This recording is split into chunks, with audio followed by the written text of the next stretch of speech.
अब आप देखते हो कोई बूढ़ा चल रहा लाठी के सहारे, कभी बैठ जाता कभी चल पड़ता रहा। आप जब युवा हो स्पीड से निकल जाते हो उसको यूं देखते हुए, आपके कभी सपने में बनाती या दुर्गति थारी भी होगी, आपकी भी होगी। तो जब तक आपको ये ज्ञान नहीं होगा तब तक ये मन की बकवाद समाप्त नहीं होंगी। इस ज्ञान से 90% लगाम डल जाएगी इस मन पापी के, जो दास आपको बताने चाह रहा है। जो बेमतलब की रिश्वतखोरी, चोरी, हेरा फेरी ये करते फिरते सारा दिन झूठ बोलते हैं पेट के लिए, और 1 सेकंड का भरोसा नहीं कहाँ बिजली गिर जाए। और जब हम इस परम पिता की शरण में आ जाएंगे, आपको चार्जर मिल जाएगा, हैंडपंप मिल जाएगा, कितना जल भर लो, दूसरे का क्यों चराओ, तो अपना भरो ठाठ के, कितना ठोक लियो, मटके भर के धर लियो सपेर। तो हम अविधिवत चलने से चोर उचक्के बन गए, और शास्त्र अनुकूल साधना करने से आपको यहां भी सुख देगा और वहां पहुंचावेगा आपको जो गीता ज्ञान दाता बता रहा है। अब बताएंगे आगे। अब गीता ज्ञान दाता बता रहा है कि जो मेरा इस ज्ञान को आश्रय कर लेते हैं, तत्वदर्शी संत की खोज कर लेते हैं, उससे फिर उस तत्ब्रह्म की जानकारी हो जाती है। तत्ब्रह्म, उस परम अक्षर ब्रह्म की, उस परमात्मा की जिसमें 18वें अध्याय के 62वें श्लोक में जिसकी शरण में जाने के लिए गीता ज्ञानदाता कह रहा है,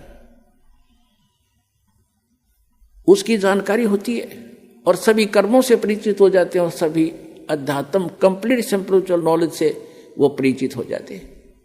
तो केवल वो जरा और मरण से छूटने का प्रयत्न करते हैं। जैसे दास ने उदाहरण दिया कि एक बुढ़िया 80 साल की, 75-80 वर्ष की, और मुंह में दांत नहीं, और उसको मैंने कह दिया बुढ़िया पीछे हो, दूसरी को आने दे, बहनों को ने बोली तने बुढ़ी दिखूं मैं, वो तेरा गजब हो, 80 साल की जाड़ नहीं। ये बिल्कुल सही है, क्योंकि हम वृद्ध होना कति लायक नहीं करते और न ही हम मृत्यु पसंद करते। और ये दोनों डेफिनेटली होंगे, मृत्यु भी होगी और वृद्ध भी होंगे। तो पुण्यात्मा 8वें अध्याय के प्रथम मंत्र में अर्जुन ने पूछा कि हे गीता ज्ञान दाता से कि हे पुरुषोत्तम, क्योंकि उसको पुरुषोत्तम मान रहा था, वो श्री कृष्ण मान रहा था कि श्री कृष्ण ये ज्ञान दे रहा, लेकिन श्री कृष्ण के अंदर यूं काल बोल रहा था गीता ज्ञान दाता। उसने पूछा कि किम तत्ब्रह्म, किम अध्यात्म, किम कर्म पुरुषोत्तम। तो उसने पूछा कि वो तत्ब्रह्म क्या है जिसको जानकर, और क्या वो अध्यात्म ज्ञान है, उसके विषय में गीता ज्ञानदाता 8वें अध्याय के 3रे मंत्र में कहता कि वो परम अक्षर ब्रह्म है। वो परम अक्षर ब्रह्म है, गीता ज्ञानदाता से अन्य है वो भगवान, जो सर्व सुखदायी है, सर्व पाप नाशक है, और जो शाश्वत स्थान प्रदान कराने वाला है। इसलिए 18वें अध्याय के 62वें श्लोक में कहा कि अर्जुन तू सर्वभाव से उस परमेश्वर की शरण में जा, उसकी कृपा से ही तू परम शांति को और सनातन परम धाम को प्राप्त होगा। अब गीता ज्ञानदाता ने तो 8वें अध्याय के 13वें श्लोक में अपनी साधना बता दी कि मुझ ब्रह्म का केवल एक ओम अक्षर है। ओम इति एकाक्षरम ब्रह्म व्यवहारण माम अनुसमरण ये प्रियाति तजन देहम स याति परमाम गतिम। अब उसने स्पष्ट कर दिया कि मेरा तो एक ओम मंत्र है मुझ ब्रह्म का, और ओम से क्या मिलता है ब्रह्मलोक। 8वें अध्याय के 16वें श्लोक में बता दिया कि ब्रह्मलोक पर्यंत, ब्रह्मलोक में गए हुए प्राणी भी पुनर्जन्म के अंदर हैं। वो शाश्वत स्थान नहीं हुआ जहां जाने के बाद वापस नहीं आना पड़ता। 15वें अध्याय के 1 से लेकर 4 श्लोक में श्रीमद् भगवत गीता में कहा है कि अर्जुन ये उल्टा लटका हुआ संसार रूपी वृक्ष है, जिसकी ऊपर को जड़ जो मूल है वो तो परम अक्षर ब्रह्म समझो, वो तो पूर्ण परमात्मा है, और नीचे को तीनों गुण रूपी शाखा है, रजगुण ब्रह्मा, सदगुण विष्णु, तमगुण शिव जी।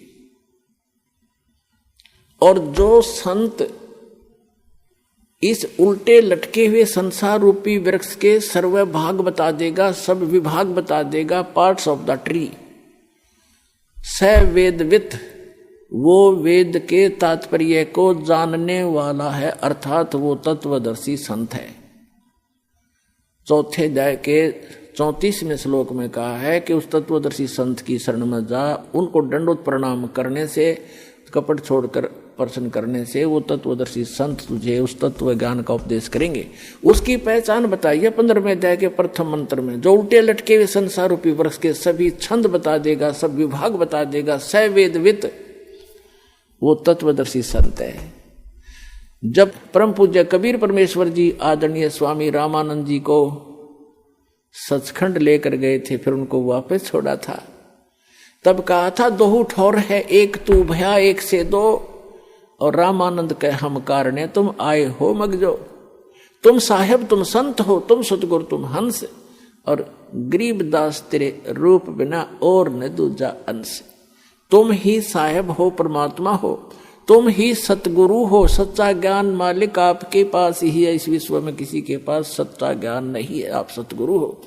तुम साहेब तुम संत हो, एक संत, संत माने सीधा, संत सोए दो सीधा चले, सब बकवादें छोड़ दे, यहाँ की सब बुराइयों से हट करके अपना जैसे मालिक दे उसी में गुजारा करे, संत सोए दो सीधा चले।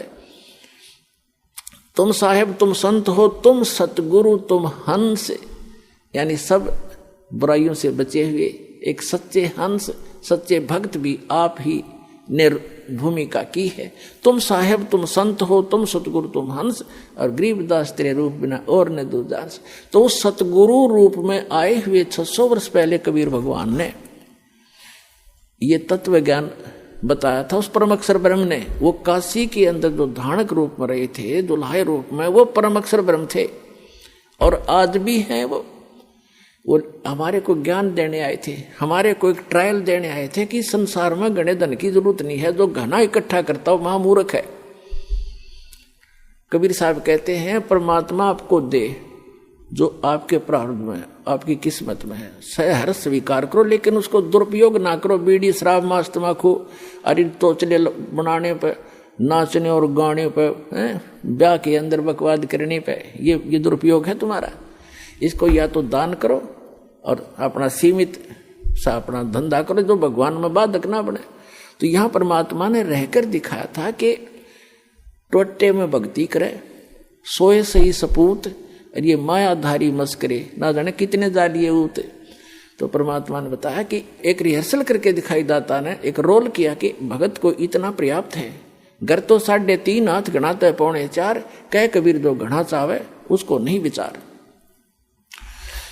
फिर भी भगवान जो आपको दे रखा है उसमें संतुष्टि रखे, और केवल माया की ही डिमांड भगवान से नहीं करे। परमात्मा कोई बालक नहीं है। डॉक्टर के पास आप चले जाते हो,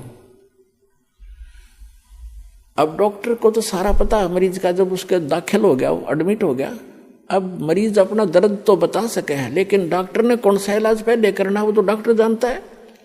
अब जैसे आपका एक्सीडेंट हो गया, डॉक्टर के पास चले गए, आपका रक्त बह रहा है, ब्लड निकल रहा है, ब्लीडिंग हो रही है, उधर से आपकी टांग में पीड़ा हो रही है, तो वो डॉक्टर, आप बेशक चिल्ला रहे होगे, लेकिन पहले ब्लड को रोकेगा कि ब्लड बह गया तो ये मर जाएगा, या टांग की चीज तो फिर बंद कर दूंगा।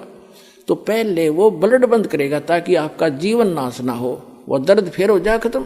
तो इसी प्रकार आप जी यहाँ आते हो, एक परमात्मा के हॉस्पिटल में आ गए, आपके सारे दुख दूर होंगे। अब आपने टारगेट बना रखा है मेरा ये काम हो, बस ये हो, और भगवान ने ये पता कि इसकी जान जाने वाली है, 10 दिन के बाद इसका जीवन नहीं है, तो आपकी एज एक्सटेंड करेगा। उम्र एक्सटेंड करने के लिए जो आपको एड दे रहा है वो काम आपका भले ही ना हो रहा है, लेकिन आपको जीवन दान दे करके वो 100 सुख देगा फिर आगे चल के। और मरीज ये कहे मेरे टांग में पीड़ा, तू कैसा डॉक्टर है, मुझे दर्द ही ठीक हो रहा, लेकिन डॉक्टर को पता है कि इसका ब्लड रोकना जरूरी है। तो डॉक्टर वही काम करेगा जो आपके हित में होगा, आपकी नहीं मानेगा पहले वो। उसको मालूम है कि आप चिल्ला रहे हो, उसको मालूम है कि इसमें ऐसी पीड़ा होगी, लेकिन ये घातक नहीं है। तो छोटे मोटे जो कष्ट आपको यहाँ आने पर भी हो रहे हैं, जैसे कई तो ऐसे हाथी ठीक हो जाते, कुछ एक को अभी वो राहत नहीं मिल रही है जो वो डिमांड लेकर आते हैं। उसका कारण क्या है कि आपका जीवन नाश होने वाला होगा निकट भविष्य में, और परमात्मा आपको एक्सटेंड करेंगे, पहले वो ठीक करेंगे आपका, फिर आप पे सारा सुख होता चला जाएगा, जीवन भी मिलेगा, भक्ति भी होगी, सारा सुख भी यहाँ का जो चाहिए वो भी देगा।